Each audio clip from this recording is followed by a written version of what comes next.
fun fact-nya, banyak wanita Saudi, perempuan Saudi yang masih muda, maksudnya lebih muda dari umur ana, maksudnya badannya tuh udah kayak punya anak 3, 4, 5 dah pokoknya.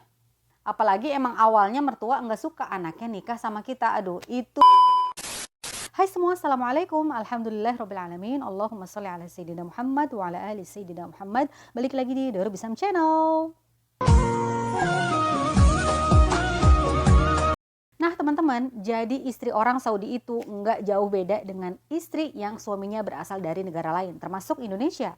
Tapi di sini akan Anda bahas di mana hal yang amat sangat penting yang harus kita dapetin, yang harus kita pelajarin bagi kita yang bersuamikan orang Arab. Atau bagi kalian yang sedang OTW ngejalanin hubungan sama orang Arab, terkhususnya orang Arab Saudi. Simak ini baik-baik, oke? Yang pertama, kita harus pinter dandan. Jadi yang kita tahu, wanita Saudi itu kan suka banget yang namanya dandan, ya kan? Baru beli make up, udah beli make up lagi. Ada diskonan, dia berburu make up lagi. Pokoknya sampai meja riasnya itu seabrek-abrek alat make up. Kayak foundation, bedak, eyeshadow. Aduh, pokoknya segala macem alat make up ada di kamarnya, ada di meja riasnya. Sampai dia sendiri bingung. Kalau ada acara itu, mau pakai yang mana ya gitu. Itu wanita Saudi teman-teman. Ya walaupun nggak ada kewajiban bagi istri orang Saudi untuk selalu berdandan. Tapi penampilan itu penting banget teman-teman. Dalam tradisi dan budaya mereka. Ya makanya apalagi kita kan yang emang kulit Asia, wajah Asia yang hidung gak mancung-mancung banget. Itu kita harus pinter-pinter mensiasati apa kekurangan kita, apa kelebihan kita di depan mertua, di depan ipar, di depan keluarganya suami gitu. Supaya masih terlihat enak dipandang di depan mereka gitu. Ya tetap apa adanya. Ya Ana di sini nggak ngajarin yang glamor lah, berlebihan lah, enggak. Tetap sederhana tapi enak dipandang. Itu teman-teman. Dan yang kedua, pinter masak. Ya walaupun di sini nggak ada kewajiban atau keharusan bagi istri orang Arab harus pinter masak, itu nggak ada teman-teman. Tapi kalau kita pinter masak atau kita belajar menu masakan, terkhususnya masakan Arab, itu jadi nilai plus di mata suami dan di mata mertua. Percaya deh. Tapi kan Mama Ruby dalam Islam nggak ada ayat Al-Quran atau hadis yang secara tegas bilang bahwa seorang istri harus pinter masak, harus bisa masak. Itu kan nggak ada. Iya betul, emang nggak ada dalil soal istri wajib masak, istri wajib pinter masak, emang nggak ada. Tapi pemikiran kita nggak segitu juga teman-teman. Kalau Ana pribadi, walaupun bukan kewajiban, tapi keterampilan masak itu sangat amat penting. Ya sebenarnya bukan masak juga sih, jahit. Kalau bisa kita bisa jahit, karena di Saudi tahu sendiri kan, jahit, ngecilin baju, ngecilin celana itu apa-apa mahal, serba mahal di Arab Saudi. Jadi keterampilan apapun lah kalau bisa kita pelajarin saat kita tinggal di Arab Saudi. Ya misalnya kalau kita nggak bisa masak, ya masa sih kita harus bebelian terus, beli makanan jadi terus di rumah. Suami juga bosen kali teman-teman gitu. Apalagi kalau misalnya anak kan dari Indonesia nih, makanan Indonesia yang ada di Arab Saudi itu mahal. Kayak bakso, kayak nasi goreng, kayak ayam penyet itu mahal, beda dengan di Indonesia gitu. Ya makanya kalau di Saudi itu jangan keseringan jajan teman-teman. Bolehlah sesekali, seminggu sekali gitu untuk ngilangin kepengen. Nah makanya itulah pentingnya kita punya keterampilan masak atau apapun itu di Arab Saudi. Dan yang ketiga, pinter di otak. Ya walaupun kecerdasan otak bukan satu-satunya faktor kesuksesan dalam rumah tangga, tapi menurut Ana, mengasah otak itu sangat amat penting teman-teman. Apalagi setelah kita nikah, waktu kita tuh habis untuk ngurus anak, ngurusin suami, ngumpul-ngumpul sama mertua. Jadi kalau Ana pribadi teman-teman, setelah nikah nih khususnya ya, itu Ana usahakan setiap harinya harus ada pengetahuan yang Ana tahu. Minimal-minimal Ana itu sering nonton atau baca berita dari kabar yang sedang terjadi di Indonesia teman-teman. Supaya kenapa? Supaya kita itu kalau lagi kumpul sama mertua, sama ipar, sama suami, kita itu lebih up to date daripada mereka. Udah update duluan gitu, udah tahu kabar yang sedang terjadi di Indonesia.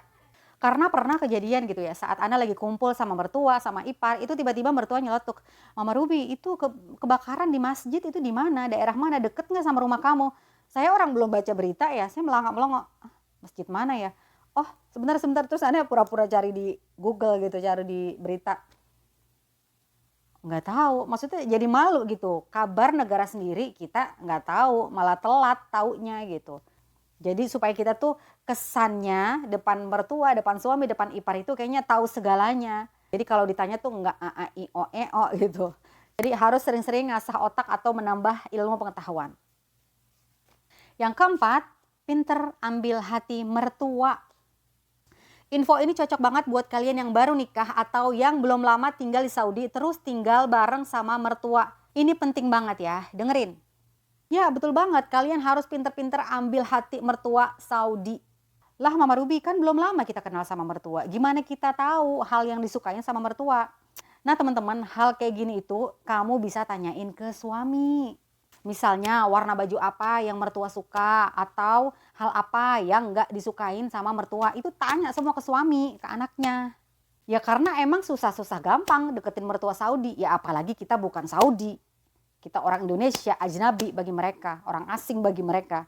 Apalagi emang awalnya mertua nggak suka anaknya nikah sama kita. Aduh, itu butuh effort banget ngedeketin mertua teman-teman.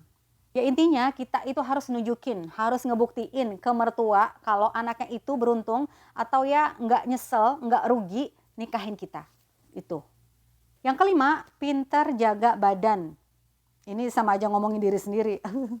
Pokoknya paling susah banget jaga badan di Arab Saudi. Setelah tinggal di Arab Saudi itu cepet banget naik berat badan teman-teman. Ana di sini ya, aduh.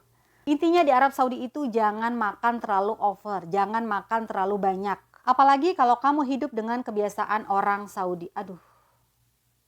Yang kita tahu kehidupan orang Saudi itu malam. Ya otomatis makannya malam hari. Habis makan, tidur. Itu yang bikin perut buncit. Udah gitu begadang kan otomatis. Nah itu yang bikin rambut rontok. Terus kulit kita jadi kusem. Muka kita jadi nggak fresh. Itulah teman-teman fun fact-nya, banyak wanita Saudi, perempuan Saudi yang masih muda. Maksudnya lebih muda dari umur Ana. Itu perutnya udah buncit, maksudnya badannya tuh udah kayak punya anak 3, 4, 5 dah pokoknya.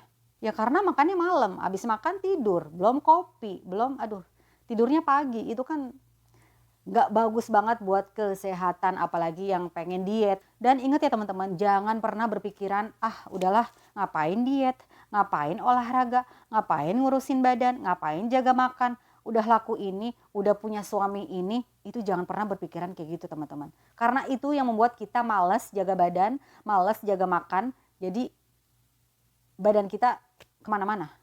Karena lelaki itu makhluk visual teman-teman, suka ngelihat yang indah-indah, yang cantik-cantik. Jadi jangan mengira kalau suami kita itu hanya ngeliatin kita di rumah, hanya melototin kita di rumah, nggak ngelihat yang cantik-cantik atau yang indah-indah di luar sana. Jangan berpikiran kayak gitu teman-teman. Jadi intinya batasi makan, olahraga, jaga badan. Yang keenam, pintar servis di ranjang. Udah rahasia umum kalau lelaki Arab itu katanya kuat, katanya perkasa dan suka punya banyak anak. Jadi kita sebagai istrinya harus paham dan pinter gimana cara nge-treat suami kita di ranjang. Kayak gaya apa yang suami suka atau hal apa yang suami nggak suka saat berhubungan badan. Ini Ana bukan lagi ngomong jorok atau ngomong porno ya teman-teman. Walaupun hal ini tabu bagi sebagian orang, tapi hal ini harus Ana sampaikan, harus kita sampaikan, harus kita pelajari bahkan. Gitu. Demi apa? Demi kemaslahatan rumah tangga kita sama suami kita. Jadi dalam hal ini jangan terlalu tabu teman-teman, santai aja. Pahala kok bikin suami seneng dan merasa dimengerti apa kemauannya. Plusnya suami kita bakal makin sayang sama kita kalau kita pintar servis suami kita di ranjang. Jadi ini berlaku untuk semua para istri di seluruh dunia. Dan yang terakhir, pintar ngerayu suami.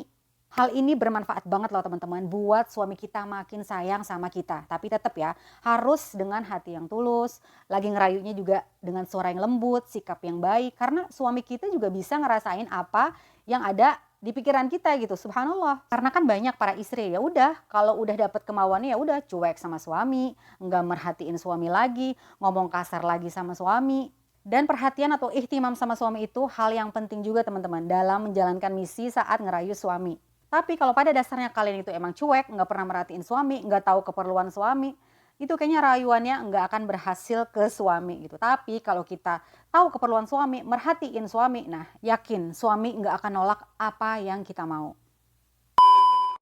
Oke teman-teman, kalau gitu sekian dulu video kali ini. Semoga ada manfaatnya. Terima kasih yang udah pada nonton. Ila liqa, ma'assalamah.